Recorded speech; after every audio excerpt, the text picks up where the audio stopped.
Bismillahirrahmanirrahim. Assalamualaikum warahmatullahi wabarakatuh. Alhamdulillahirabbil alamin. Wa bihi nasta'in wala umur dunya waddin.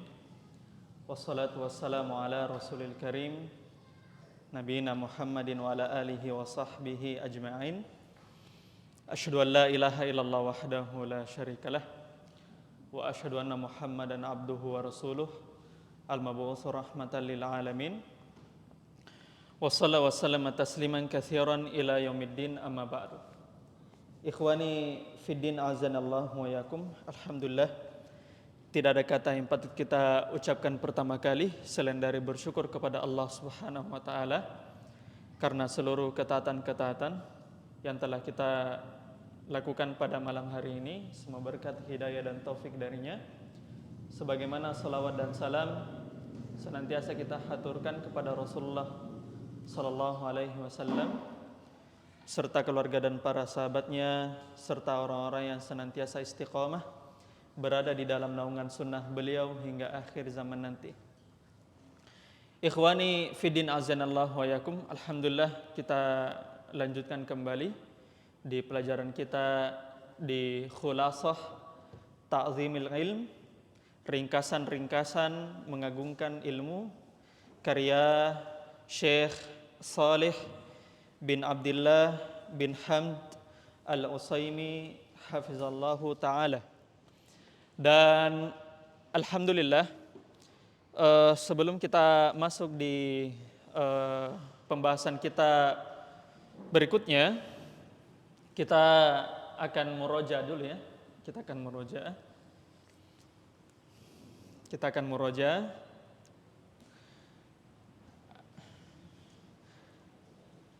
Ada yang bisa sebutkan 4 tingkatan manusia atau 5 tingkatan manusia berdasarkan ilmu.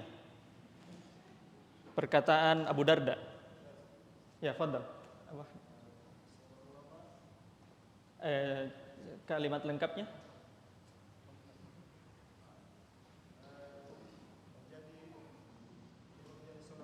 Jadilah ulama. Jadi penuntut ilmu, pendengar,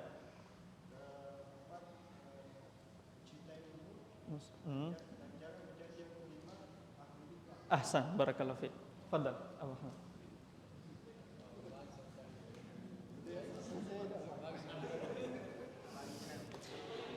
Abu Darda radhiyallahu anhu sudah kita bahas ya dari bulan lalu. Beliau mengatakan kun aliman, jadilah ulama. Ya, jadilah ulama. Au muta'alliman, kalau kamu tidak bisa jadi ulama, jadi penuntut ilmu. Au mustami'an, kalau kamu tidak bisa jadi ulama, tidak bisa jadi penuntut ilmu, minimal mustami, mendengar saja di majelis. Nah, gitu. Apa bedanya Abu Ahmad antara muta'allim dengan mustami'?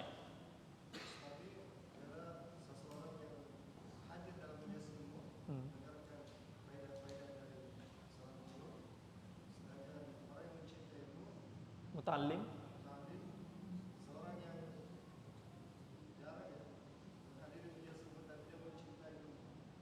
apa cirinya? Kalau muta'allim ikhwan, bedanya dengan mustami'? Apa? Fadhal.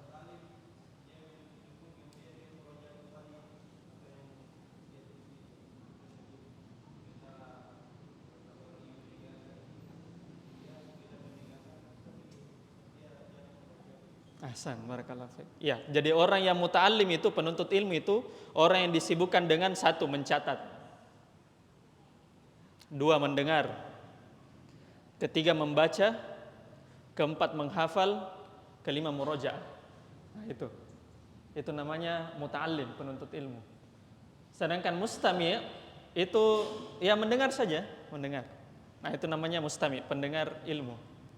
Ya. Mustami'.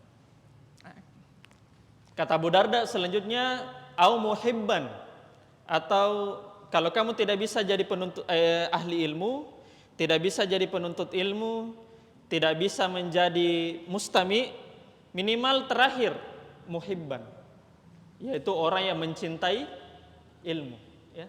Jadi muhibban ini orang yang jarang di majelis, orang yang jarang mencatat, tapi dia suka sama ilmu, suka sama ahli ilmu, ya. Kalau kita mau katakan makelarnya ilmu, makelarnya ilmu.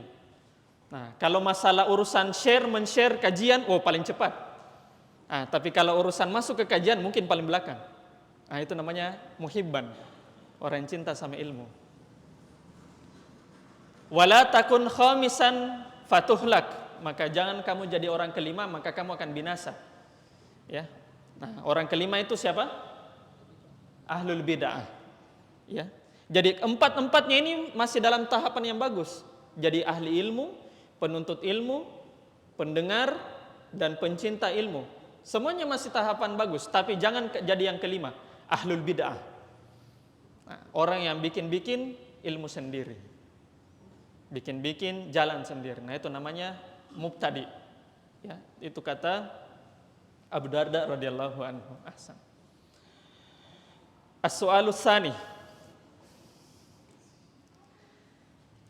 Syekh Saleh itu bagi ilmu ada 3 pembagian ilmu. Syekh Saleh bagi kemarin, ya. Beliau bagi ilmu menjadi 3. Ada yang bisa sebutkan sekaligus apa hukum mempelajarinya dan contoh-contohnya. Beliau bagi ilmu 3 kemarin.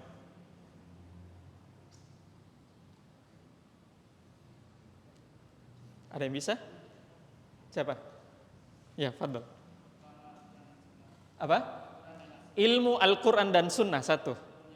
Hukumnya wajib. Ahsan. Fardhu. Ilmu khadim. Apa artinya ilmu khadim?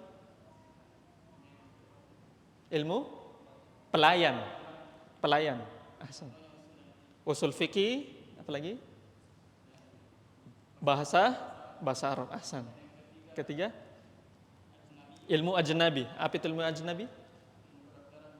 Apa itu ilmu ajnabi? Definisinya? Ilmu yang asing. Apa maksudnya ilmu yang asing?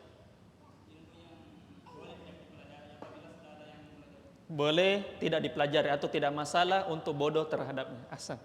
Barakallahu fiik.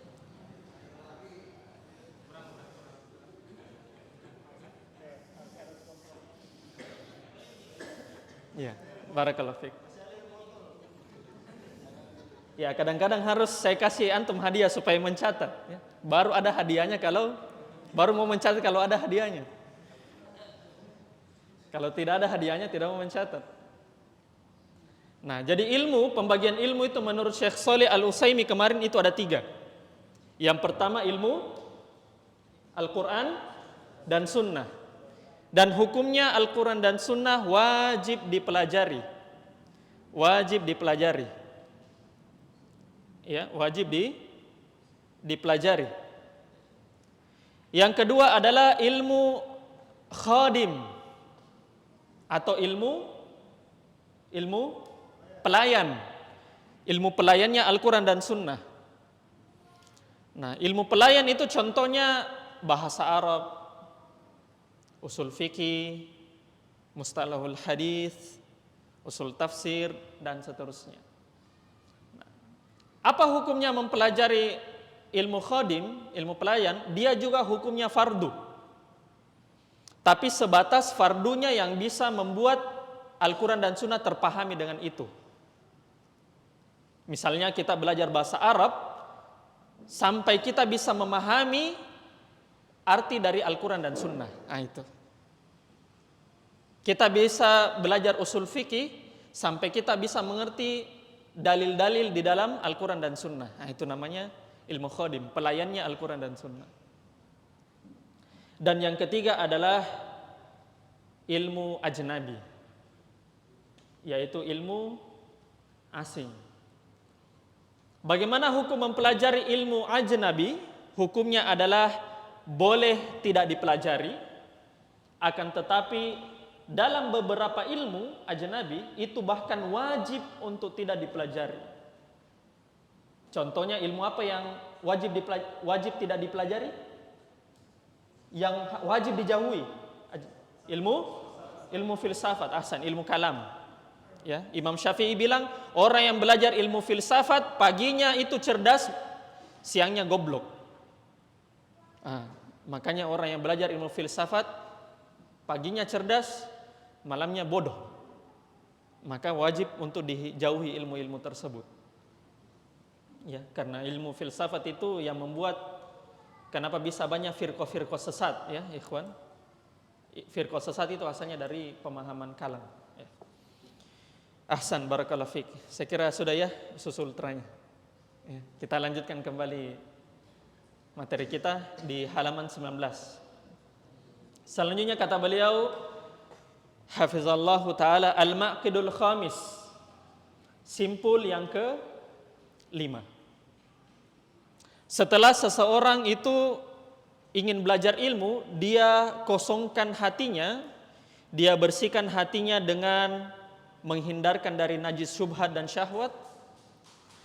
Kemudian dia luruskan niatnya, ya. Kemudian dia semangat di dalam menuntut ilmu. Kemudian yang keempat, dia memfokuskan semangatnya pada ilmu Al-Quran dan As-Sunnah. Langkah berikutnya, seseorang dianggap mengagungkan ilmu, yaitu ada pada simpul kelima. Kata beliau, sulukul jaddati al-mausilati ilaih, yaitu menempuh jalan yang menghantarkan kepada ilmu. Menempuh jalan yang menghantarkan kepada ilmu. Bisa dilihat matanya, ya. Maka orang dianggap benar belajarnya kalau dia menempuh jalan bagaimana caranya belajar. Tidak bisa dikatakan penuntut ilmu kalau salah cara belajarnya. Makanya di simpul yang kelima ini adalah seseorang itu dianggap mengagungkan ilmu dengan cara dia tempuh jalannya. Kata beliau, likulli matlubin tariqun yusilu ilaih. Segala sesuatu yang ingin kita cari itu memiliki jalan. Faman salaka jadata matlubihi auqafathu alaihi. Barang siapa yang menempuh jalan tersebut, maka dia pasti akan sampai. Wa man adala anha lam yadhfar bimatlubihi. Dan barang siapa yang ia berpaling dari jalan tersebut, maka ia tidak akan mendapatkan apa yang ia cari. Sama seperti, ya, kalau misalnya saya mau pergi ke misalnya Kolaka misalnya, ya, mau pergi Kolaka. Maka saya harus tahu jalan antara ke Bahodopi sampai ke Kolaka. Ya. Tidak mungkin saya asal jalan saja. Misalnya saya tanya teman-teman misalnya bilang, bagaimana caranya jalan ke Kolaka? Oh, terus saja Ustaz. Ya, kamu bilang terus, saya tidak tahu jalan. Maka orang itu ketika dia mau pergi ke Kolaka, dia harus tahu bagaimana jalannya sampai ke sana. Dia harus baca peta berapa jam perjalanan, ya kan? Dan seterusnya. Siapa yang tidak tahu jalan pergi ke Kolaka, ya maka dia tidak akan sampai ke Kolaka. Atau minimal dia dapat dulu Masjid Terapungnya Kendari baru sampai Kolaka. Gitu. Akhirnya terputar. Nah, begitulah orang kalau ingin dia cari sesuatu. Kalau dia mau mendapatkan sesuatu, ya harus tempuh jalannya. Ya. Bukan cari jalan sendiri. Wa inna lil ilmi tariqan man akhta'aha dhalla wa lam yanalil maqsuda. Dan begitu juga ilmu agama. Ilmu agama itu punya jalan juga. Punya jalan. Siapa yang salah di dalam jalan tersebut, ya, lam yanalil maqsuda, tidak akan sampai belajar. Tidak akan sampai belajarnya.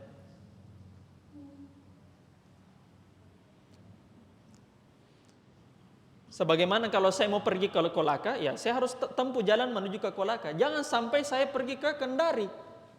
Ya, saya sampai ke Kendari, akhirnya memutar dulu. Maka kata beliau, wa rubbama asaba faidatan qalilatan ma'a tawabin katsirin. Subhanallah. Kadang-kadang kalau dia salah jalannya, salah jalan untuk belajar, kadang-kadang dia dapat ilmu juga, tapi dengan kelelahan dan keletihan yang besar. Nah, itu. Sebagaimana kalau kita mau pergi ya ke suatu tempat, kalau kita salah jalan akhirnya sampai memang, tapi ya makan waktu, makan biaya, makan tenaga. Ya, kalau kita salah jalan. Wa qad dzakara hadza at-tariqa bi lafzin jami'in mani'in Muhammad Murtada ibnu Muhammad Az-Zabidi sahibu Tajil Arus fi manzumatin lahu tusamma Alfiyatus Sanad yaqulu fiha, kata beliau, dan sesungguhnya jalan untuk belajar agama telah disebutkan oleh Muhammad Murtada Az-Zabidi. Muhammad Murtada Az-Zabidi. Bilafzin jami'in mani'in, dengan kalimat yang ringkas dan menyeluruh dan universal. Beliau memberikan bagaimana jalan untuk belajar. Beliau kutip perkataannya Murtada bin Muhammad Az-Zabidi, bagaimana cara belajar agama supaya kita tidak salah jalan. Di dalam syairnya fi manzumatin lahu tusamma Alfiyatus Sanad, di dalam bait syairnya yang disebut dengan nama Alfiyah As-Sanad, dalam kitabnya tersebut beliau berkata, yaqulu fiha, fama hawal ghayata fi alfi sanah syakhsun fakhudh min kulli fannin ahsana bihifzi matnin jami'in lirrajihi ta'khudhuhu ala mufidin nasihi. Ini beliau belikan dua bait syair bagaimana cara belajar di agama yang benar. Kata Muhammad Murtada, famal hawa ghayata fi alfi sanah, seseorang tidak akan pernah mencapai tujuan ilmu meskipun 1000 tahun. Jadi meskipun dia belajar 1000 tahun, tidak akan pernah dia dapatkan ujungnya itu ilmu agama.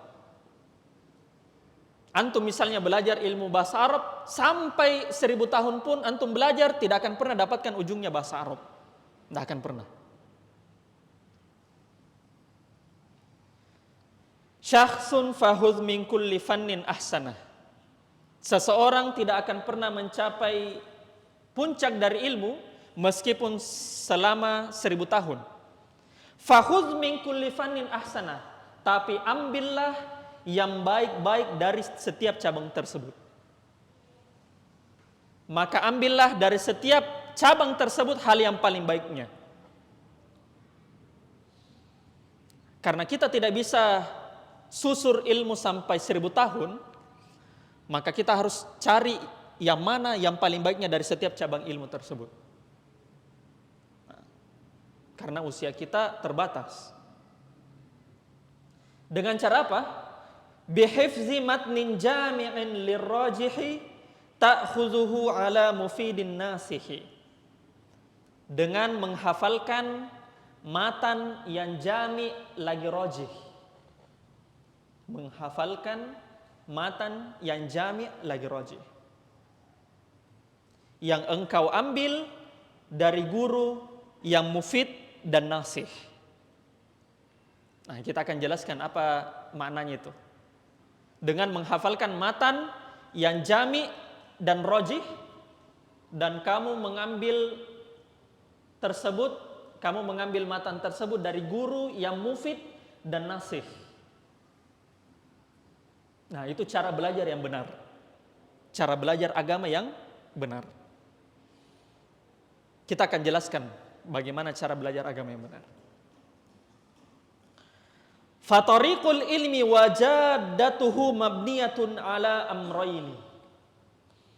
jalan untuk menuntut ilmu dibangun di atas dua perkara berdasarkan tadi bait syairnya. Jalan menuntut ilmu dibangun dari dua perkara. Man akhadha bihima kana mu'azziman lil ilmi li'annahu yatlubuhu min haitsu yumkinul wusulu ilaih. Dan barang siapa yang menempuh dua jalan tersebut, ketika belajar dia gunakan dua jalan ini, maka dia termasuk orang yang mengagungkan ilmu. Sebab dia mencari ilmu dari sisi yang bisa dia peroleh ilmu tersebut. Sebab dia mencari ilmu dari sisi yang dia bisa dapatkan ilmu tersebut. Nah, sekarang kita akan menjelaskan apa dua hal tersebut berdasarkan jalan untuk menuntut ilmu. Kata beliau, fa'ammal amrul awal, adapun perkara pertama, jalan untuk menuntut ilmu adalah fahifzu matnin jami'in lirrajihi. Langkah pertama kita untuk menapaki ilmu adalah menghafal matan. Menghafal matan. Menghafal matan yang jami' dan rajih. Fala budda min hifzin, kata beliau. Fala budda min hifzin. Kalau la itu artinya apa la dalam bahasa Arab? La. Tidak. Ya, tidak. Kalau budda itu artinya boleh tidak. Bisa tidak. Berarti kalau la budda artinya? Kalau la budda tidak boleh, tidak. Nah, kalau la itu kan artinya tidak. Buddha artinya boleh tidak. Berarti kalau dicampur la buddha, tidak boleh tidak, artinya harus. Kata beliau, fala buddha min hifzin. Maka wajib, harus, mau tidak mau, harus menghafal. Mau tidak mau harus menghafal. Kalau kita mau belajar agama, mau tidak mau harus menghafal. Kata beliau, wa man dhanna annahu yanalul ilma bila hifzin fa innahu yatlubu mahalan. Subhanallah. Ini kaidah luar biasa. Barang siapa yang menganggap dia bisa menuntut ilmu tanpa menghafal, maka dia itu mencari hal yang mustahil.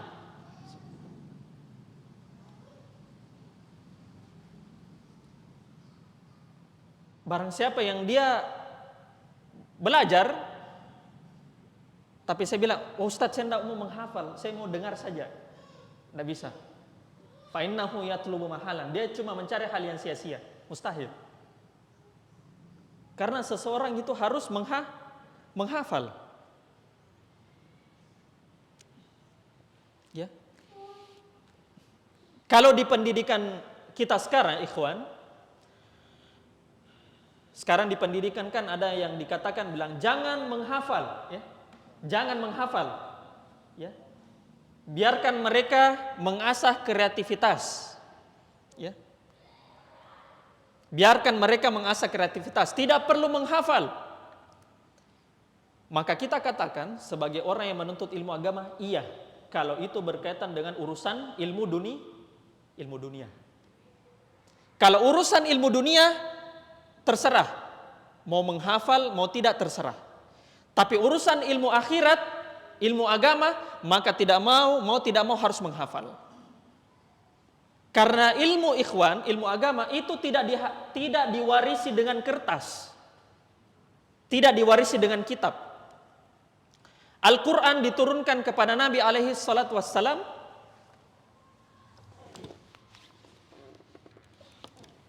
Al-Quran diturunkan kepada Nabi alaihi salatu wassalam, itu dihafal, bukan dalam bentuk kertas. Para sahabat menurunkan kepada tabi'in ilmu agama, itu dihafal, hanya sebagian yang menulis. Maka kalau ada sampai sekarang yang mengatakan bahwasanya ilmu agama bisa dijaga dengan kitab, itu salah total. Ilmu agama dijaga dengan dada-dadanya penuntut ilmu, bukan dari kitab. Bukan dari kitab. Makanya meskipun sekarang ada artificial intelligence, ya, ada chat apa namanya itu? Chat GPT, ya, kecerdasan buatan.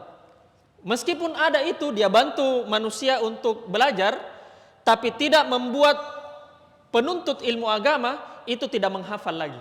Tidak, penuntut ilmu agama harus menghafal. Tidak bisa dikatakan penuntut ilmu agama kalau tidak menghafal. Ustadz, saya lemah hafalanku. Kan begitu biasanya. Saya lemah hafalan, saya susah kalau menghafal, tidak bisa fokus. Ikhwan, kalau cuma kita yang lemah hafalannya saja, ya mungkin bisa kita mengeluh seperti begitu. Masalahnya ilmu agama telah diwarisi 1400 tahun lebih dari masa ke masa dari ulama, dan mereka semua menghafal. Maka kalau ada kendala, Ustadz saya susah menghafal, maka kendala tersebut sudah dialami orang-orang sebelum kita.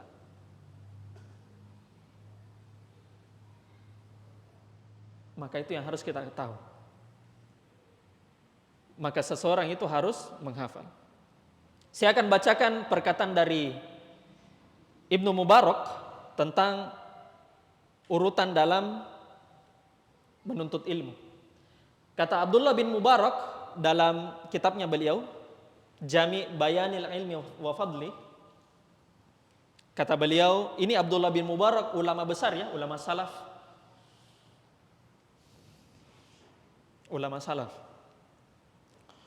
Kata beliau, awwalul ilmi an-niyah.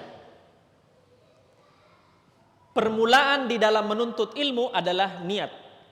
Kita sudah jelaskan, ya, di maksud pertama dan kedua tentang niat, ya. Awwalul ilmi an-niyah. Awal dari menuntut ilmu adalah niat. Summal istima'. Kemudian yang kedua adalah kalau sami'a yasma'u, ma mana sami'a yasma'u? Mendengar. Kalau istima' itu kalau dalam bahasa Arab itu ada kaidahnya, ziyadatul mabna tadullu ala ziyadatil makna. Tambahan dalam bangunan kata menunjukkan tambahan dalam makna. Kalau istima' itu asalnya memang dari sami'ah, tapi ada tambahannya, ya. Ada ya kan? Istaf'ala. Istima' itu bukan cuma mendengar, tapi menyimak. Maka awal dalam menuntut ilmu adalah niat, yang kedua adalah menyimak. Maka jangan sampai antum masuk di majelis ilmu, di sini badannya tapi pikirannya ada di area. Di sini badannya tapi pikirannya ada di tempat kerja. Di sini badannya tapi pikirannya ada di dagangannya misalnya. Maka seseorang ketika masuk di majelis ilmu, simak baik-baik. Simak, pasang telinga baik-baik. Kemudian summal fahmu. Kemudian setelah itu adalah faham, memahami.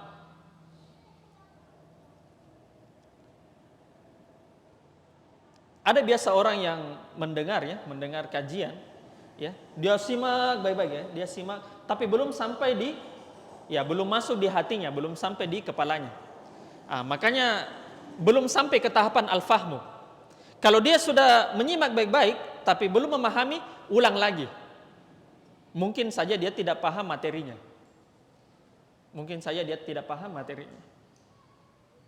Summal hifzu, kemudian menghafal. Setelah dia niat bagus, mendengarkan dengan baik, dia memahami, kemudian dia menghafal. Summal amalu, kemudian beramal.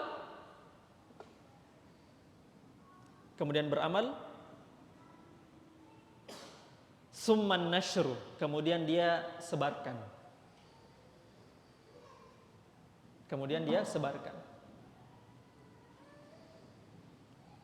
Maka menghafal, ikhwan, itu ada pada tingkatan atau tahapan seseorang ketika memulai belajar menghafal. Mau tidak mau dia harus menghafal. Menghafal ya. Tapi bagaimana Ustadz? Ada perkataannya Imam Asy-Syafi'i yang menarik ya. Ada perkataannya Imam Asy-Syafi'i yang dia bilang begini. Laisal ilmu ma hufizah. Laisal ilmu ma hufizah. Ilmu itu tidaklah apa yang dihafalkan. Wa innamal ilmu ma nafa'ah. Tapi ilmu itu adalah yang bermanfaat. Imam Syafi'i bilang begitu. Laisal ilmu ma hufizah, innamal ilmu ma nafa'ah. Ilmu itu tidaklah yang dihafalkan, akan tetapi ilmu itu adalah yang bermanfaat. Ada yang bisa jawab? Apa kira-kira jawabannya? Kenapa Imam Syafi'i bilang begitu? Katanya wajib menghafal. Imam Syafi'i bilang begitu. Ilmu itu tidak harus menghafal. Ada yang bisa menjawab? Apa kira-kira maksudnya Imam Syafi'i? Abu Aisyah, kira-kira apa maksudnya Imam Syafi'i? Abu Aisyah. Ilmu bukanlah apa yang dihafalkan, akan tetapi ilmu itu apa yang bermanfaat. Apa maksudnya itu beliau?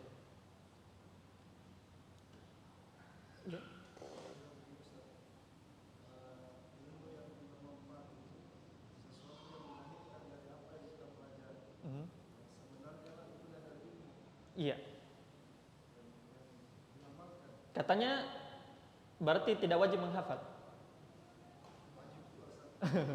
Berarti maksudnya Imam Syafi'i apa, ikhwan?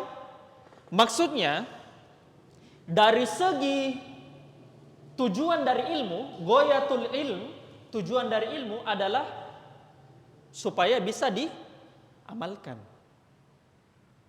Tujuan ilmu memang untuk diamalkan. Beliau bilang begitu. Maksudnya begini, percuma kalian menghafal tapi kalian tidak amalkan, itu maksudnya. Menghafal itu tidak cukup, tapi harus ada amalan karena tujuan ilmu adalah pengamalan. Ghayatul ilmi al-amal. Tujuan ilmu adalah mengamalkan. Itu dari sudut tujuan ilmunya. Tujuan ilmu maka hafalan tidak cukup. Tapi proses memperoleh ilmu, ya, kaifiyatu tadarruj, ya, kaifiyatu tahsilil ilmi, bagaimana cara menuntut ilmu, wajib dengan menghafal. Gitu. Gitu maksudnya. Jadi teman-teman harus bisa bedakan ya. Jadi jangan dibenturkan antara dua kalamnya ulama. Padahal dua kalamnya tersebut benar. Ya, dua kalamnya benar. Dua kalamnya benar. Nah, terakhir sebelum kita masuk ke salat Isya, Syekh Shalih Al-Utsaimin dalam beberapa muhadarahnya, ada muhadarahnya beliau, berikan 10 metode atau 10 instrumen menghafal. Antum catat. 10 instrumen menghafal. Bagaimana cara menghafal? Kita selesaikan ini sebelum Isya insyaallah.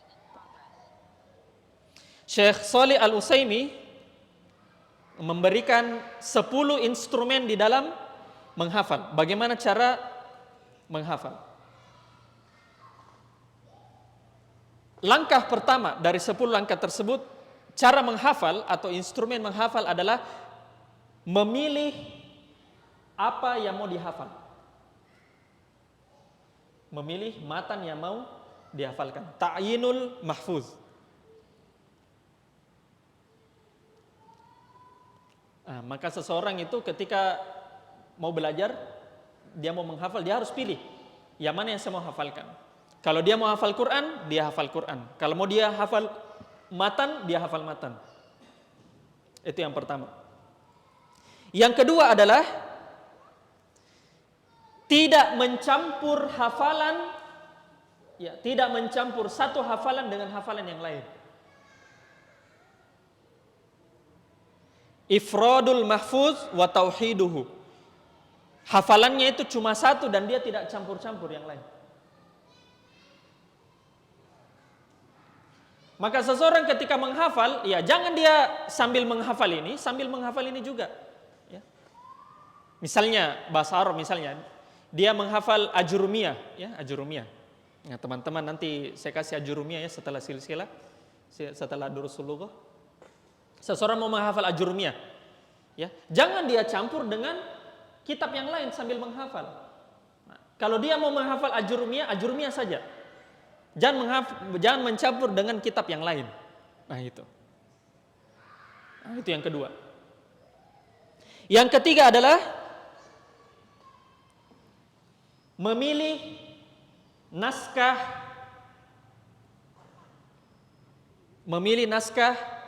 yang sahih dan berpegang pada naskah tersebut. Ikhtiyarun nuskhati sahihati waltizamuha. Memilih naskah yang sahih dan berpegang pada naskah tersebut. Liyahsula lahu taswiru fi dhihnihi. Ya. Maka seseorang ketika menghafal, dia harus pilih satu matan yang dimana matan tersebut, ya, ini benar matannya. Contoh misalnya Al-Quran, ya Al-Quran. Al-Quran, dia mau hafal Al-Quran, maka ketika dia mau hafal Al-Quran, maka dia harus memilih mushafnya. Dan jangan dia ganti-ganti mushaf. Misalnya saya mau menghafalkan pakai matan ini, mushaf ini, Al-Quran ini, maka saya harus berkomitmen sama ini mushaf. Jangan diganti sama mushaf yang lain. Nah, gitu cara menghafal. Ya. Supaya ketika kita menghafal, kita sudah baca di dalam Al-Quran tersebut dan sudah ada penggambaran kita, ya, di dalam pikiran bahwasanya begini bentuk model mushafnya, begini posisi ayatnya dan seterusnya. Gitu. Maka seseorang itu harus memilih naskah dan dia harus berpegang pada naskah tersebut. Kalau dia pilih satu Al-Quran, maka Al-Quran itu saja, jangan dicampur-campur Al-Qurannya. Jangan dicampur-campur Al-Qurannya. Kemudian yang keberapa sekarang? Yang keempat. Yang keempat adalah menjadikan hafalan tersebut terbagi-bagi. Menjadikan hafalan tersebut terbagi-bagi. Ya. Dan mempersedikit kadarnya.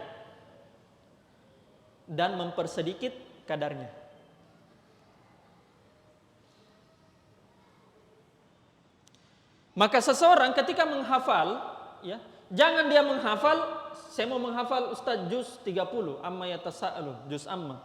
Maka jangan dia hafalkan misalnya surah pertama surah An-Naba, ya, 40 ayat lebih. Jangan dihafalkan langsung terus begitu, 40 ayat, enggak. Dia bagi-bagi itu, dia bagi-bagi. Saya pertama mau hafal 1 sampai 3, kemudian 4 sampai 6, 7 sampai 9. Nah, begitu cara menghafal. Jangan menghafal satu kali 42, baru dia lihat itu mushaf, enggak jadi menghafal deh, panjang sekali. Nah, begitu, jangan. Semakin sedikit pembagiannya, maksudnya pembagiannya semakin sedikit kadarnya, yang dia mampu semakin bagus. Contoh misalnya saya itu kuatnya menghafal itu satu kali duduk itu cuma satu halaman begini, lah. Satu halaman begini. Ketika saya masuk ke satu lembar, saya tidak kuat. Nah, gitu. Nah, saya cuma mampu satu halaman. Maka satu halaman tersebut itu lagi saya bagi-bagi lagi. Biasanya dalam Al-Quran begini kan itu 15 baris, ya. 15 baris. Nah, saya biasanya bagi 3. Berarti satu bagian ada 5 baris. 5. Nah, gitu. Dalam satu kali duduk. Nah, jangan antum mau menghafal, langsung satu halaman. Belum dihafal, ya sudah bilang, menghafal Quran susah. Jangan. Gitu. Itu yang keempat. Yang kelima adalah memperbaiki bacaan hafalan sebelum menghafal. Nah, ini banyak yang keliru ketika menghafal di sini. Memperbaiki bacaan sebelum menghafal. Contoh, menghafal surah al-ikhlas, ya, al-ikhlas. Ya. Contoh yang sederhananya juz di belakang ya, Qisarul Mufassal yang surah pendek. Antum bilang, "Oh, gampang surah Al-Ikhlas, bisa satu kali dihafal."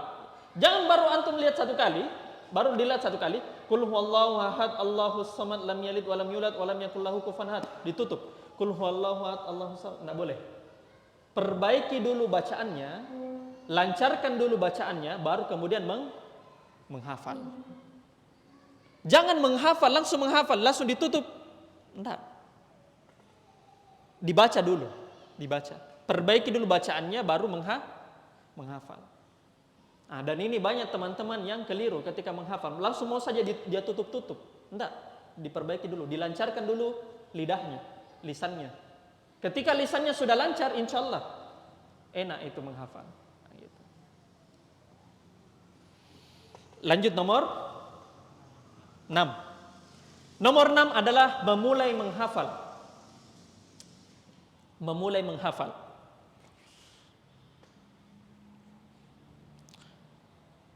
Sempurnanya menghafal dengan mengikuti 4 cara, kata Syekh Shalih Al-Utsaimin. Bagaimana cara menghafal? Langkah menghafal yaitu dengan 4 cara, kata beliau. 1, menulis hafalannya. Menulis hafalannya. Nah, kalau teman-teman mau kuat dalam menghafal, memang harus ditulis, harus ditulis. Misalnya ada papan tulis kecil ya, antum mau menghafal misalnya Al-Ikhlas, antum tulis di situ ayat pertama, Qul huwallahu ahad, ditulis. Nah, itu yang pertama. Yang kedua adalah mengangkat suara. Jangan menghafal. Nah, menghafal itu harus diangkat suara.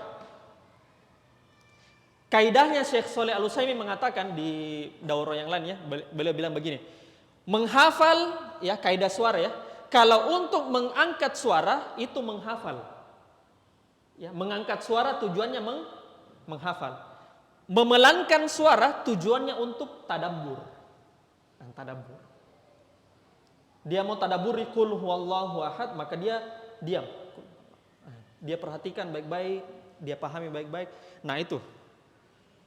Kalau dia mau tadabburi qul huwallahu ahad, maka dia pelankan suaranya. Tapi kalau dia mau menghafal, keraskan suara. Keraskan suara. Nah, ini kaidah yang banyak teman-teman keliru ketika menghafal. Harus dibesarkan suaranya. Tapi jangan juga mengganggu orang yang lagi sholat ya, jangan. Itu yang ke berapa? Tahapan ke 2. Tahapan yang ketiga adalah mendengar audio. Ya, istima, mendengar. Antum bisa dengar dari MP3, misalnya dengar suara murattal ya. Atau antum tidak bisa ikuti suara murattal tersebut, tapi antum bisa membaca dengan suaranya antum sendiri, maka antum rekam suaranya. Qul huwallahu ahad dalam MP3. Antum rekam terus dengar.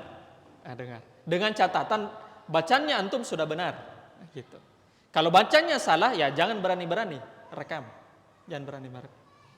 Maka itu yang ketiga, harus didengar. Yang keempat adalah menyambung hafalan satu dengan hafalan yang lain. Menyambung hafalan satu dengan hafalan yang lain. Sudah masuk mungkin deh. Ya, itu mungkin bagian ke-6 ya. Kita sambung insyaallah setelah salat Isya ya. Subhanakallahumma bihamdika asyhadu an la ilaha illa anta astaghfiruka wa atubu ilaik. Alhamdulillahirabbil alamin. Assalamualaikum warahmatullahi wabarakatuh.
wabarakatuh. Alhamdulillahi ala ihsanihi wa syukurlahu ala taufiqihi wa amtinani. Wa asyhadu an la ilaha illallah wahdahu la syarika lahu ta'ziman li sya'ni. Wa asyhadu anna Muhammadan abduhu wa rasuluh ad-da'i ila ridwani. Allahumma salli wa sallim wa barik ala Rasulillahi wa ala alihi wa sahbihi wa ikhwani.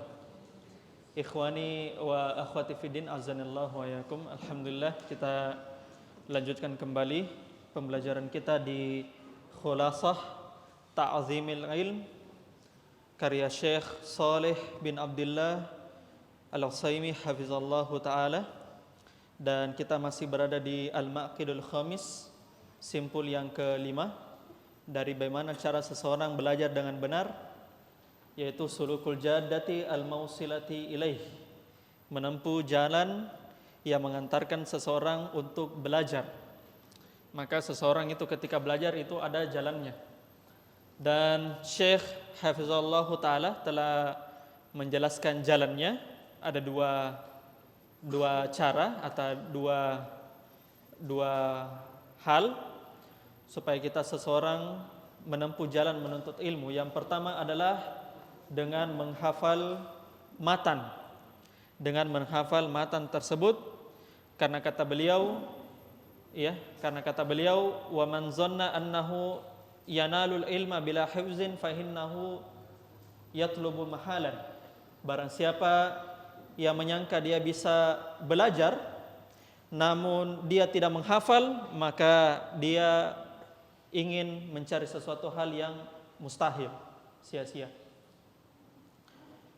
Sudah kita jelaskan tadi ada beberapa langkah ketika kita ingin menghafal.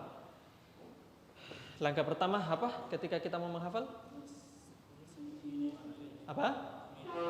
Memilih apa yang ingin kita hafalkan. Yang kedua, tidak mencampur satu hafalan dengan hafalan yang lain. Maka ketika kita mau menghafal, maka jangan menghafal dua matan sekaligus, ya. Dua matan sekaligus. Selesaikan satu matan dulu, habis itu berpindah ke matan yang lain. Kemudian yang ketiga, memilih naskah yang sahih dan berpegang padanya. Misalnya Al-Quran, kita memiliki mushaf Al-Quran, yang kita mau berpegang dengan mushaf tersebut, maka gunakan mushaf tersebut. Jangan gunakan campur-campur mushaf, ya. Kita lupa mushaf hafalan kita di rumah, kita mau menghafal di masjid, maka bawa mushaf tersebut dari rumah ke masjid. Jangan gunakan mushaf yang ada di masjid untuk kita menghafal, ya. Gunakan mushaf yang sudah kita komitmen selesai, ya, selesai dengannya. Kemudian yang berikutnya,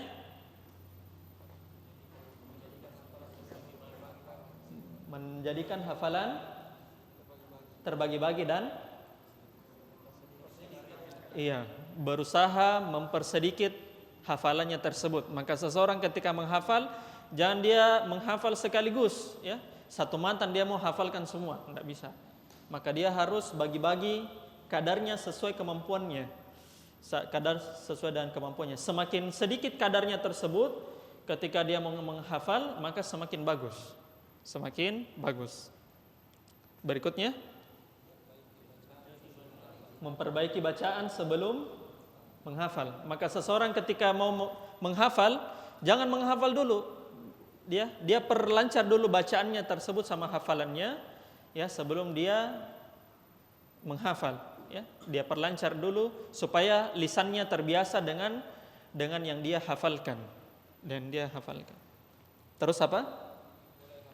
Memulai hafalan dengan 4 tahapan, ya, 4 tahapan sempurna kata beliau. 1 dengan menulis hafalan, ya. Kalau saya tidak salah di Maroko, ya, di Maroko, saya pernah baca kitab cara menghafal Al-Quran itu karya Syekh Yahya Al-Ghawsani, itu sudah diterjemahkan, ya. Itu di Maroko itu mereka kekurangan mushaf, ya, kekurangan mushaf hafalan. Maka mereka sebelum menghafal, dia tulis mushaf tersebut di papan tulis. Mereka dapat papan tulis dari kapur, maka tulis pakai kapur, kemudian dia hafal, dia setor setiap satu orang santri. Ya, mereka keterbatasan mushaf.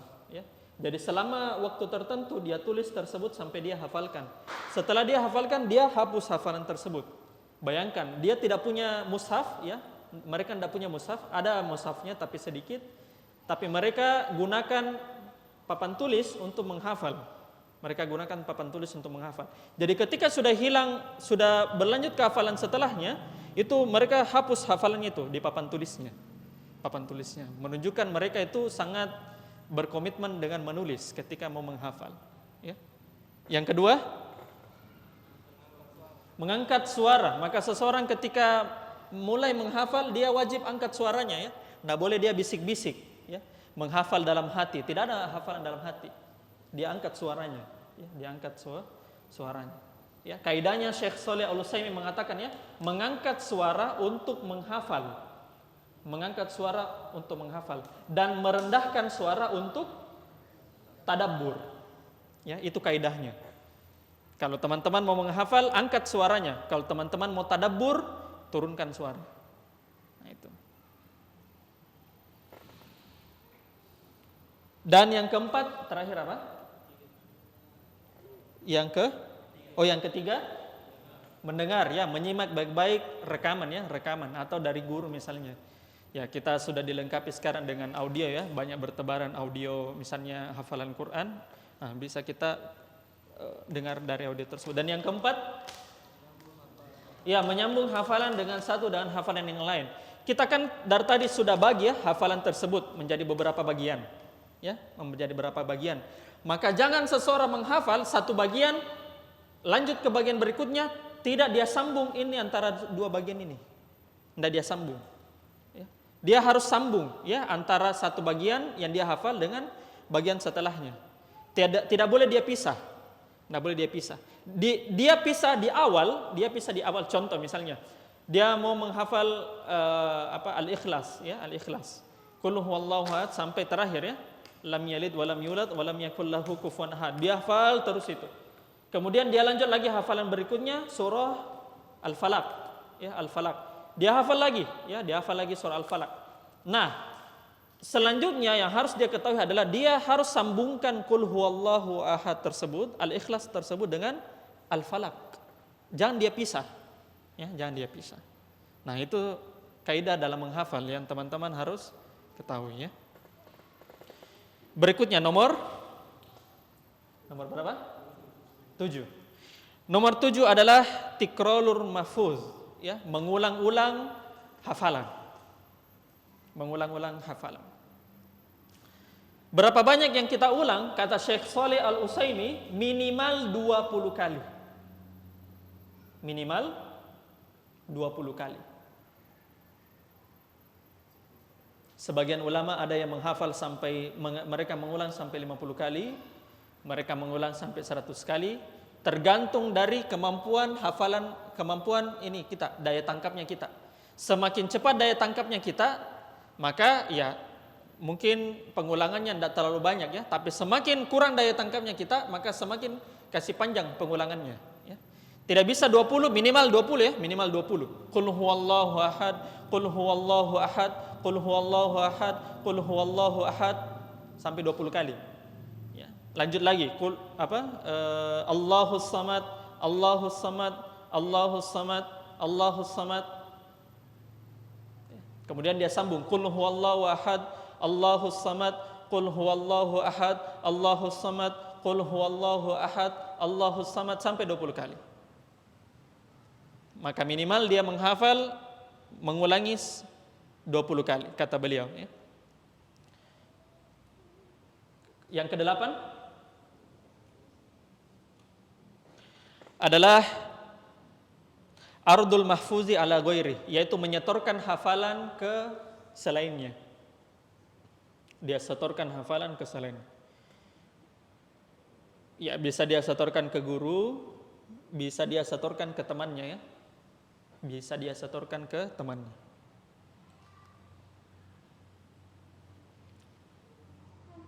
Ceritanya Ustadz Zulkarnain, ya, hafizallahu taala, pada saat beliau masih di Yaman, ada anak kecil usia 3 tahun atau 4 tahun. Beliau, ya anak kecil ini disuruh sama orang tuanya, kamu jangan pulang, ya kamu jangan pulang sampai kamu menghafal satu bagian di Al-Quran. Ditunjukkan bagiannya sama orang tuanya, ya. Jangan pulang, jangan pulang. Nah, akhirnya anak ini dia di masjid itu, di masjidnya di Yaman, kata Ustaz Zulkarnain, dia menghafal, ya menghafal, didiktekan sama orang-orang yang lain, didiktekan kemudian disuruh dengar. Jadi setelah dia menghafal dia dengar. Sampai katanya itu anak-anak, ya mushafnya katanya terbalik begini katanya. Terbalik begini sambil menghafal, ya. Karena dia kan tidak tahu membaca, ya, dia tidak tahu membaca Al-Qur'an. Tapi dia karena didengar, ya, mendengar dari orang yang ada di masjid, ya anak ini, makanya dia bisa menghafal. Kemudian dia setorkan ke orang-orang lain. Nah, begitu caranya, ya. Jadi dia setorkan hafalan tersebut ke orang lain. Teman-temannya saja bilang, dengarkan hafalan saya, coba didengarkan, ya. Tapi jangan sampai orang yang dia temani setor juga tidak menghafal, ya. Gitu ya. Jangan sampai begitu, ya. Minimal dia tahu, dia apa maksudnya, dia lancar dalam membaca, ya. Minimal dia lancar membaca. Tidak harus misalnya dia setor, ya. Tapi lebih bagus orang yang menghafal matan tersebut dia sudah hafal. Nah, makanya kita setor ke situ. Misalnya kita mau menghafal misalnya surah An-Naba, ya, amma yatasaalun. Maka kita cari orang yang dia sudah pernah menghafal amma yatasaalun, ya, amma yatasaalun. Jangan sampai kita setor ke orang yang amma yatasaalun saja tersendat-sendat. Nah, gitu. Jangan, ya. Kemudian nomor 9 adalah muraja'atul mahfuz, yaitu murojaah, ya, memurojaah hafalan.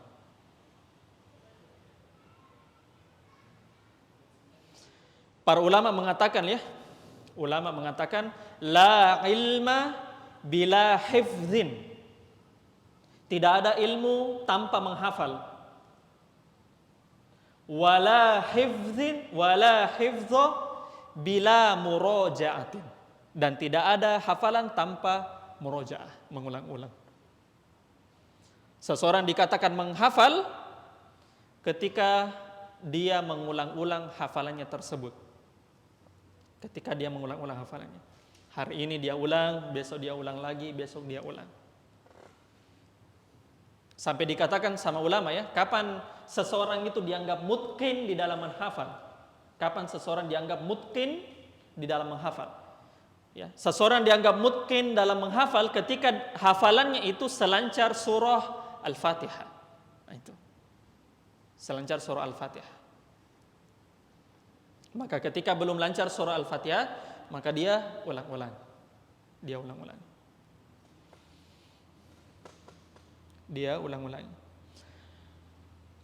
Maka ini, ya ikhwan, adalah 10 langkah. Sudah 10, ya? Oh, 9. Oh, afwan, nomor 9 itu muzakarah, ya. Muzakaratul mahfuz. 10-nya itu murojaah. Afwan.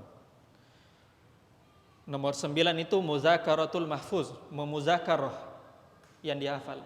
Muzakarah itu maksudnya mengingat-ingat hafalan bersama teman-teman yang lain. Jadi sama teman hafalannya dia saling mengingatkan hafalan ini, kemudian maknanya ini, kemudian penjelasannya dan seterusnya. Itu namanya muzakarah. Dan yang terakhir adalah murojaah. Maka itu adalah 10 instrumen menghafal dari Syekh Shalih Al-Utsaimin hafizallahu taala. Saya sudah sepakat, ya, sama Ustadz Hasbullah, kalau insyaallah Ramadan nanti kita akan bikin kelas menghafal Al-Quran, kelas tahfiz, ya, kelas tahfiz. Makanya teman-teman siap-siap menghafal Quran, ya, sekarang. Insyaallah akan kita buka, ya,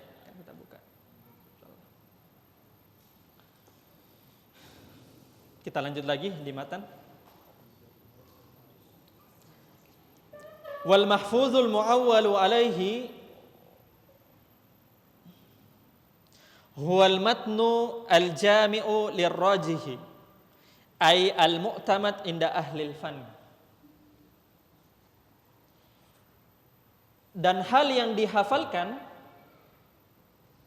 matan yang dijadikan sandaran untuk dihafalkan adalah matan yang jami' dan rajih.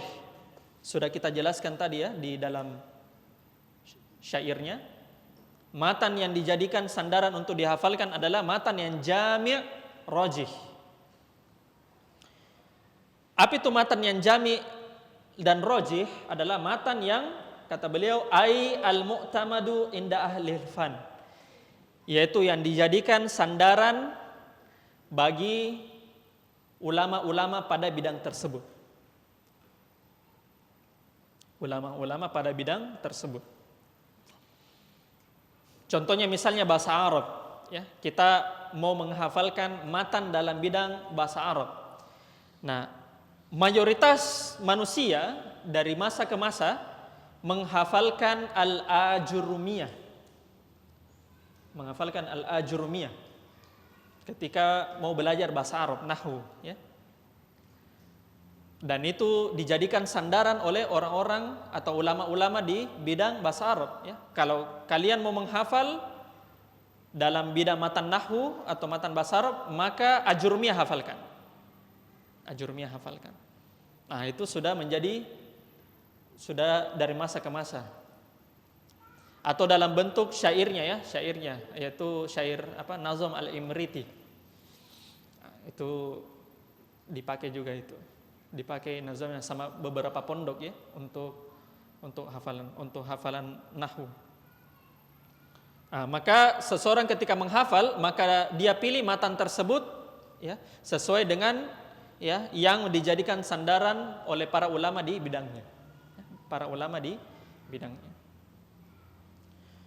Wa ammal amru tsani, sudah tadi perkara pertama, ya, yaitu menghafal matan yang jami' dan roji. Sekarang perkara kedua, seseorang itu dianggap menempuh jalan di dalam belajar adalah zuhu ala mufidin nasihin. Dia mengambil matan tersebut kepada guru yang mufid dan nasih. Kepada guru yang mufid dan nasih. Fatafza'u ila syaikhin tatafahhamu anhu ma'anihi yattasifu bihadzainil wasfain. Maka seseorang meminta kepada syekh atau kepada guru agar bisa paham, ya, paham dari makna-makna yang ada di dalam matan tersebut. Sudah kita menghafal, maka hafalannya kita minta penjelasan sama guru. Apa maksud yang kita hafalkan? Nah, begitu caranya belajar. Yattasifu bihadzainil wasfain. Maka guru tersebut itu memiliki dua sifat. Guru tersebut memiliki dua sifat. Kan sifatnya yang pertama mufid, ya, mufid. Sifatnya yang kedua nasih. Nah, beliau jelaskan apa itu mufid, apa itu nasih. Wa awwaluhuma, sifat yang pertama adalah al-ifadatu, yaitu memberikan faidah. Maksudnya apa? Wahiyal ahliyatu fil ilmi. Guru ini memiliki sifat dia ahli di dalam ilmu tersebut. Maksudnya ketika dia mengajarkan kitab tersebut, matan tersebut, maka dia sudah tahu isi kitabnya. Jangan sampai dia mengajarkan sesuatu hal yang, ya, tidak mungkin, ya, ada kira-kira guru yang tidak tahu apa materinya, tidak mungkin. Saya kira guru itu dia pasti tahu materinya, ya. Dia ahli dalam apa yang dia mau ajarkan. Yang mau diajarkan. fayakunu mimman urifa bi talabil ilmi wa talaqqihi hatta adraka. Maka guru ini dikenal dengan menuntut ilmunya dan talaqqinya sampai dia bisa mendapatkan ilmu yang dia mau ajarkan. Ya, maka guru tersebut itu bukan guru yang ya tiba-tiba ada begitu. Dia juga melalui proses yang namanya menuntut ilmu juga. Dia juga melalui proses yang namanya talaqqi juga. Apa yang dia ajarkan itu sudah pernah dia belajar sebelumnya dari guru sebelumnya. Ya. Jadi apa yang kita ajarkan sekarang, apa yang kita pelajari sekarang itu dari guru yang sudah pernah belajar sebelum gurunya, gurunya tersebut sudah pernah belajar gurunya dan seterusnya. Nah, begitu cara ilmu itu turun ya dari masa ke masa. Fasarat lahu malakatun qawiyatun fih. Maka padanya atau pada guru tersebut ada malakah, ada wawasan, ya, pengetahuan, ya, ada pengetahuan. Gurunya tersebut dia bisa tahu seluk-beluk dari apa yang dia ajarkan, apa yang dia ajarkan. Karena kenapa? Karena dia belajar juga. Karena dia belajar juga.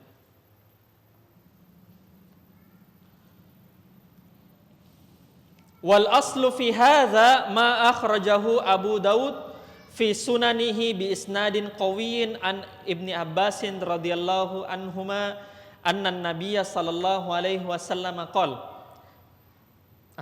Dasarnya, landasannya dari perkara ini adalah apa yang dikeluarkan, hadis yang dikeluarkan oleh Imam Abu Daud dalam sunannya dengan sanad yang kuat, ya, sanad yang qawi, dari Ibnu Abbas radhiyallahu anhuma anna nabiyya sallallahu alaihi wasallam qala. Dari Ibnu Abbas radhiyallahu anhu, Rasulullah sallallahu alaihi wasallam berkata, tasma'una wa yusma'u minkum wa yusma'u mimma yasma'u minkum.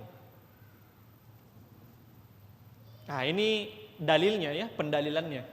Tasma'una wa yusma'u minkum wa yusma'u mimma yasma'u minkum. Maksudnya, kalian mendengar dariku, kata Nabi alaihissalatu wassalam, ya, kalian mendengar dariku, kemudian orang yang datang setelah kalian itu mendengar dari kalian. Kemudian orang yang datang setelahnya lagi itu mendengar dari orang yang mendengar dari kalian. Nah, gitu. Nah, maka ilmu itu Nabi pertama jelaskan, kemudian didengar oleh para sahabat didengarkan oleh tabi'in, tabi'in didengarkan oleh tabi'ut tabi'in. Nah, begitu. Maka ini menjadi dalil, ya, dalil bahwasanya ilmu itu diwariskan dari turun temurun. Diwariskan dari guru ke murid, muridnya jadi guru, gurunya ke murid, muridnya jadi guru, guru ke murid, dan seterusnya. Maka begitulah cara belajar. Wal ibratu bi umumil khitabi la bi khususil mukhatab. Ya. Yang menjadi kesimpulan atau ibrah adalah keumuman pembicaraan. La bi khususil mukhatab. Tidak terkhusus pada yang diajak bicara. Maka hadis ini bukan sebatas hanya pada tabi'ut tabi'in saja. Hadis ini menjelaskan bahwasanya ilmu itu sampai kapanpun itu akan didengar, ya, dari orang-orang yang sebelumnya, kemudian orang yang sebelumnya lagi mendengar setelahnya, kemudian setelahnya lagi mendengar, dan begitu. Hadisnya kan berbicara, Nabi kan berbicara kepada sahabat, ya kan? Nabi berbicara ke sahabat. Nah, tapi keumuman lafaznya adalah tentang masalah periwayatan ilmu dari masa ke masa. Begitulah ilmu diambil dari masa ke masa. Maka kata beliau, fala yazalu mim ma'alimil ilmi fi hadhil ummati ayyakhudhul khalifu anis salafi anis salifi. Maka rambu-rambu di dalam belajar pada umat ini yaitu orang-orang yang di belakang mengambil ilmu dari orang-orang yang terdahulu. Aturan dalam belajar pada umat ini adalah orang-orang yang di belakang, orang-orang yang datang belakangan mengambil ilmu dari orang-orang yang terdahulu. Maka begitulah cara ilmu terwarisi dari masa ke masa.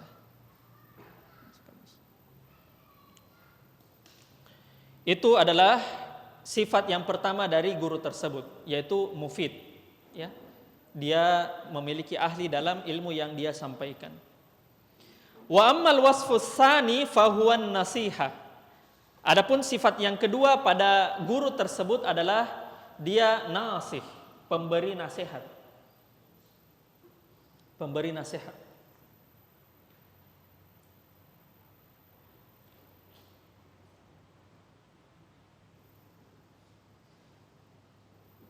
Wa tajma'u ma'nayain isnain. Maka an-nasih, ya, an-nasih itu memiliki dua makna. Terkumpul padanya dua makna yang dimaksud dengan an-nasih. Makna yang pertama, salahiyatus syaikhi liqtidahi bih, yaitu guru tersebut, ya, ini ciri-ciri gurunya ya, ciri-cirinya yang pertama kan tadi pemberi faidah. Ciri-ciri yang kedua adalah nasih. Nah, nasih itu memiliki dua makna. Apa maksudnya? Nasih, makna yang pertama adalah salahiyatus syaikhi liqtidahi bih, yaitu guru tersebut layak untuk diikuti. Walihtidai bihadihi wadallihi wasamtihi. Guru tersebut layak untuk dimintai petunjuk dan jalannya.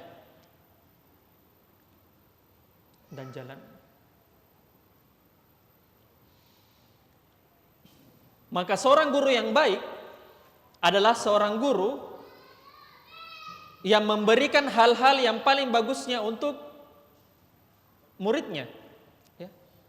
Yang paling bagusnya untuk muridnya.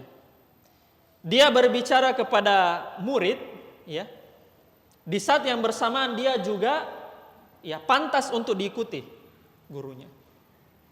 Pantas untuk diikuti gurunya tersebut. Dalam artian apa yang dia jelaskan itu selaras dengan apa yang dia amalkan dalam kehidupan sehari-harinya.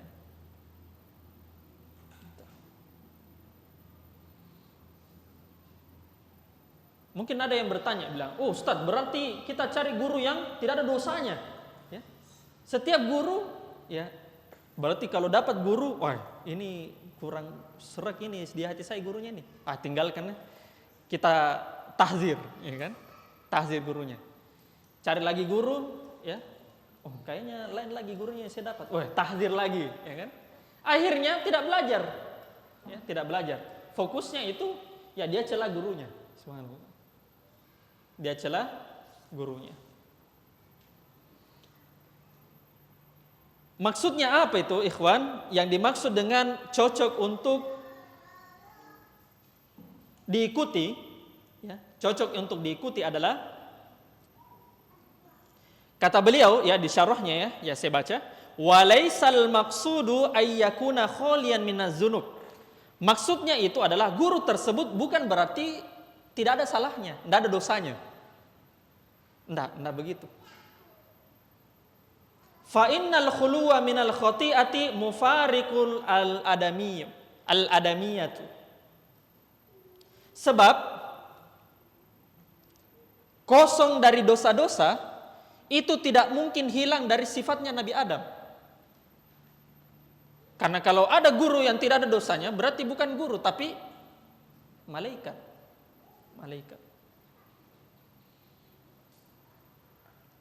Kata beliau, fakullu bani Adam khata'un, sebab seluruh Nabi Adam, ya, mau itu guru kah, mau itu murid, itu pasti salah.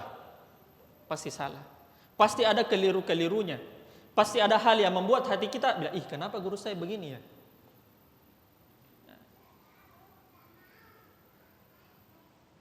Wallahu kataba ala kulli abdin nasibahu minaz dzunub, dan Allah Ta'ala telah menetapkan kepada seluruh hambanya bagian dari dosa.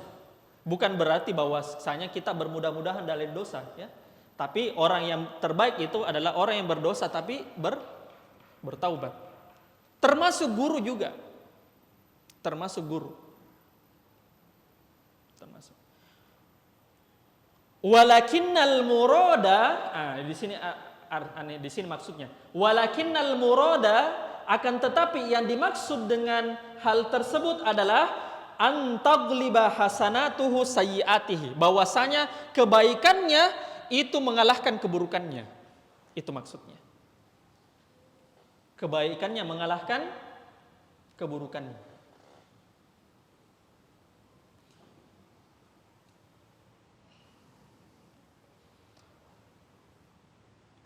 Waktu daurah kemarin, Ustadz Syuhada, saya lagi cerita-cerita sama Ustadz Syuhada, ya, beliau kasihkan faidah. Saya cerita-cerita sama beliau tentang bagaimana awal beliau menuntut ilmu. Karena ustadz-ustadz senior itu paling enak diajak kalau masa-masa dulunya belajar. Kita mau dapatkan faidah. Sambil beliau menjelaskan faidah, ya kan, fitnah-fitnah yang terjadi pada saat beliau masih belajar, beliau kasihkan faidah begini. Dia bilang begini, saya pernah baca di Syiar A'lam An-Nubala, ya, karya Imam Az-Zahabi, ya, itu kitab tentang apa namanya? Tentang biografinya ulama, ya, Syiar A'lam An-Nubala.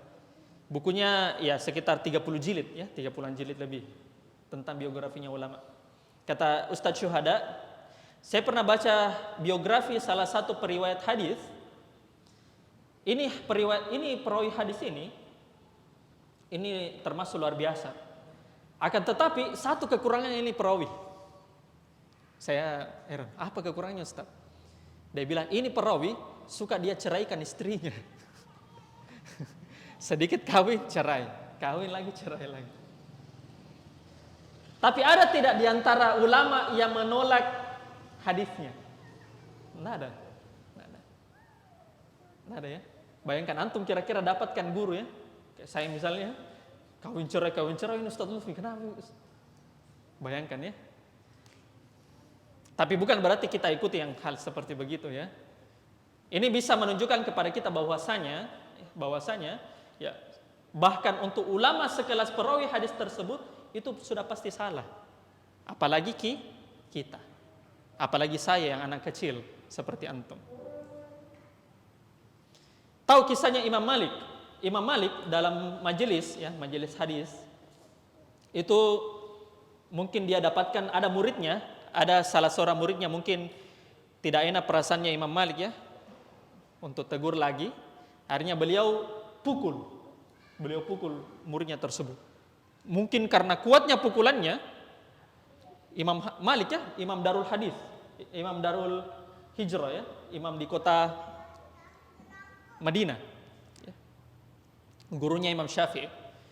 Ada salah seorang anak muridnya yang mungkin tidak enak dia lihat, ya, namanya anak murid mungkin, ya. Akhirnya tidak sabar Imam Malik, akhirnya beliau pukul.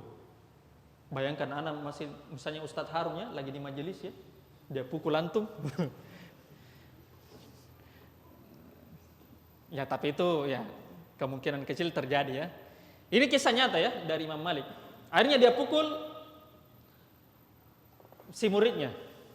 Dia bilang muridnya begini, wahai Syekh, saya tidak ridho dipukul. Saya tidak ridho dipukul. Kalau saya tidak membalas, ya, kalau kamu tidak membalas, maka saya akan tuntut kamu di hari kiamat. Dia bilang begitu. Bayangkan, dia tuntut Imam Malik di hari kiamat, ya. Dia tuntut Imam Malik. Seorang imam yang memiliki keimanan luar biasa, ya, akidah yang luar biasa, tertegun karena muridnya ada dia bilang begitu, ya. Karena kan masalah perkara memukul orang kan ada kaitannya juga dengan darah. Maka Imam Malik bilang, oke, kalau begitu saya salah. Terus apa kafarahnya? Kafarahnya ya Syekh, ya, penggantinya maksudnya ya, penggantinya adalah pukulan dari tadi, kamu harus kasihkan ke saya satu hadis. Ya, kasihkan ke saya satu hadis. Bacakan saya satu hadis. Asalkan antum tahu ikhwan, Imam Malik itu adalah imam yang termasuk boleh dibilang pelit terhadap periwayatan. Maksudnya pelit apa? Pelit itu begini. Kalau saya sampaikan hadis ke antum, itu namanya riwayatnya tinggi, ya, riwayatnya tinggi. Nah, makanya antum mengatakan haddasana, telah menceritakan kepada kami. Itu riwayatnya tinggi kalau saya cerita kepada antum, saya sampaikan hadis ke antum. Tapi Imam Malik tidak begitu di majelisnya. Majelisnya Imam Malik, muridnya yang membaca hadis. Muridnya yang membaca hadis, Imam Malik iya. Imam Malik dengar dan hal tersebut dibenarkan. Nah, itu dua hal tersebut ikhwan, itu dua hal yang berbeda. Kalau Imam Malik yang berbicara itu tinggi sanadnya, itu ali.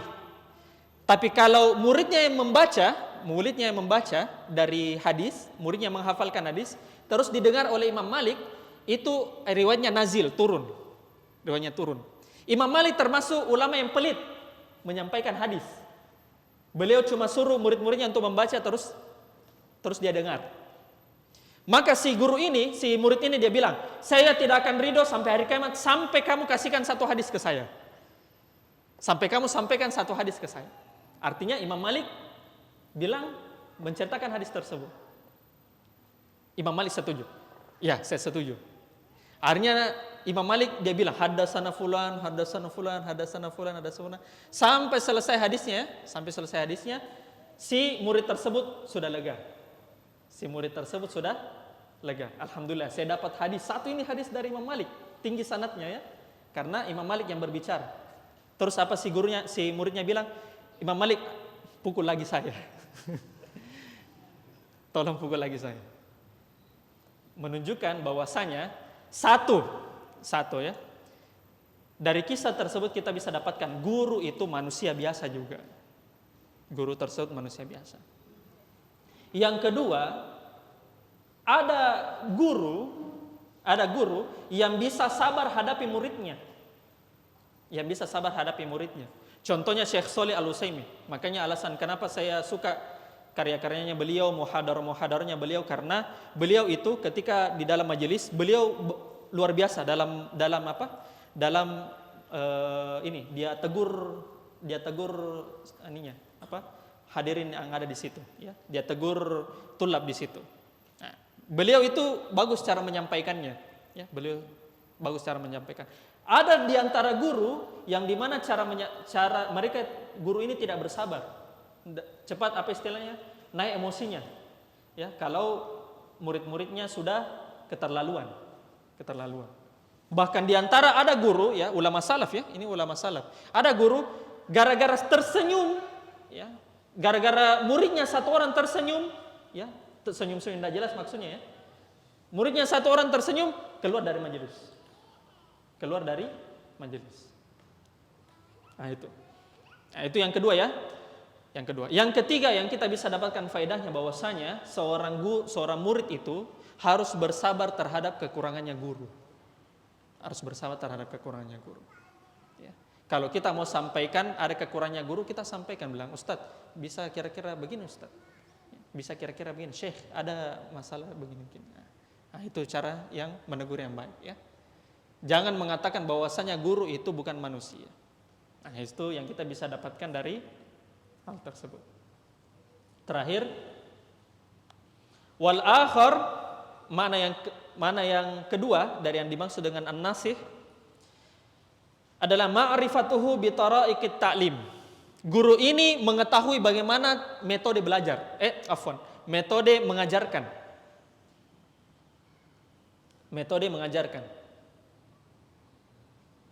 Yuhsinut ta'limal muta'allimi. Guru ini bagus sekali dalam mengajarkan para pengajarnya. Wa ya'rifu ma yasluhu lahu wa ma yadurruhu. Guru ini tahu yang mana yang cocok untuk ini murid, yang mana yang tidak cocok.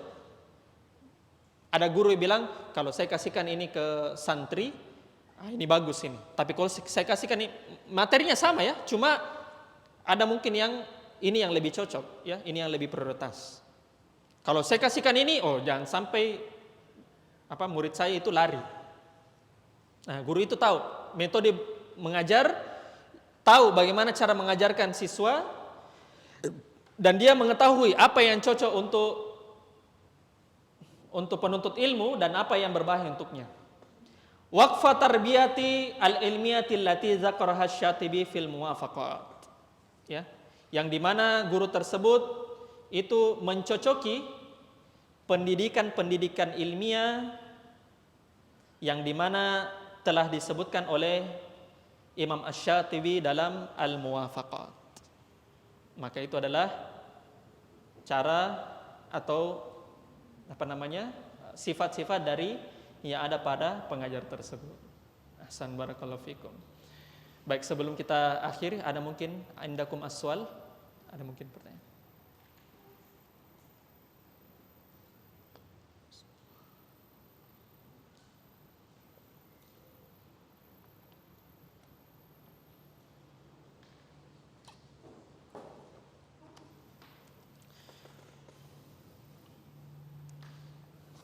Tidak ada ya? Kalau begitu kita cukupkan saja sampai di sini. Insyaallah kita akan lanjutkan lagi kurang lebih 3 pekan ke depan lagi ya. Nas'alullaha ta'ala ayyu'allimana mimma 'allamana innahu waliyyu dzalika wal qadiru alaih. Kita tutup dengan mengucapkan doa kafaratul majelis. Subhanakallahumma bihamdik asyhadu an la ilaha illa anta astaghfiruka wa atubu ilaik. Walhamdulillahirabbil alamin. Assalamualaikum warahmatullahi wabarakatuh.